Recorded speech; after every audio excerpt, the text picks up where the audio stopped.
Sindhutai is quite a well-known person in India. She was the keynote speaker a couple years ago in Mumbai on International Women's Day. She's at that time about 63 years old. And she told the story of her life. She was born and raised in a simple little village in the state of Maharashtra in India. And there was a lot of poverty.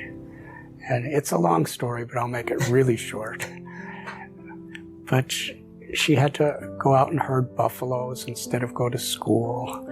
And gradually she figured out how to bring the buffaloes to a pond of water and then run to school. And she'd get sometimes beaten because she was late. And then the buffaloes would go into the pastures and she'd get beaten by farmers.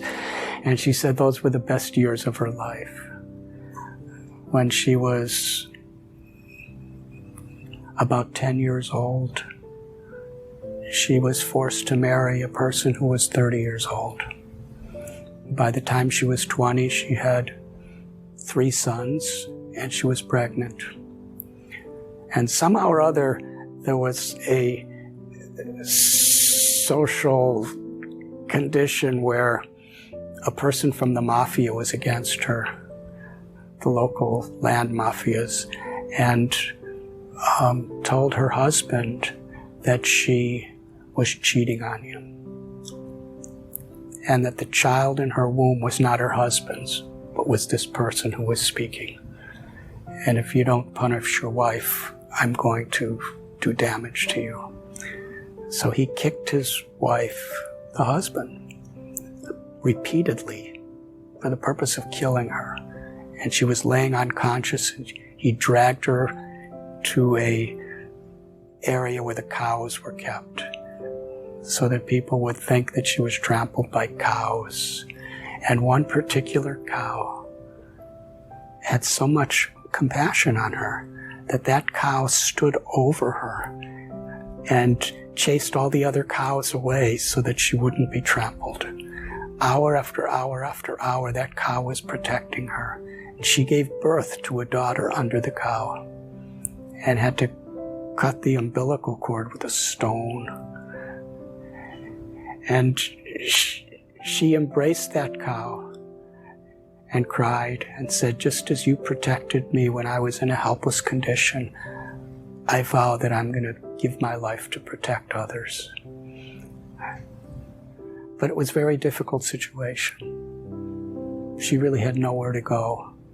And she was sitting under a tree in the noon, and she was thinking, how can I do anything for anyone when I'm in such a condition? She had this little infant baby with her.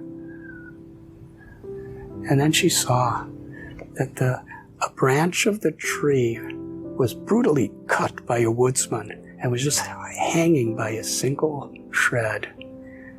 And that branch was giving shade to her and her little daughter. And she was thinking, yes, that's the answer. No matter what condition I am, I can still help others. And she became the mother of the orphans. She would just find homeless little children of all ages, which is very common in India, and she would be their mother. And eventually she had so many children, and people saw she would learn singing, to beg for the children and to provide for them. And some pious people built an orphanage for her.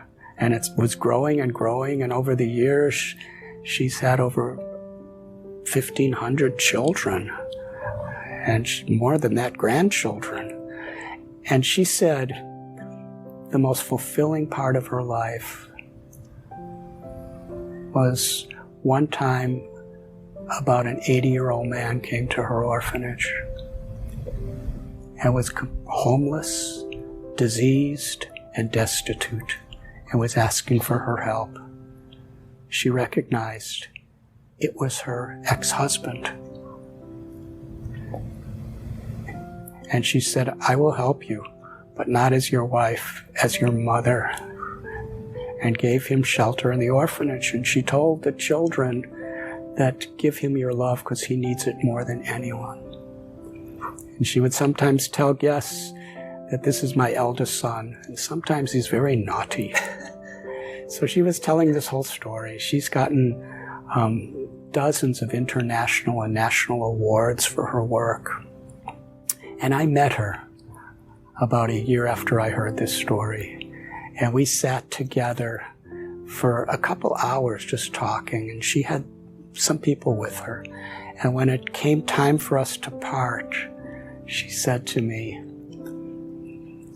that this girl next to me she was like in her 30s. She was really smiling the whole time. She said, I want you to introduce. This is one of my daughters.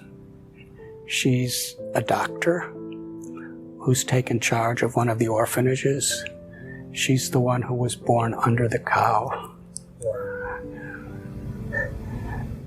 So she taught us that even in a hopeless condition, she looked for hope and she found it.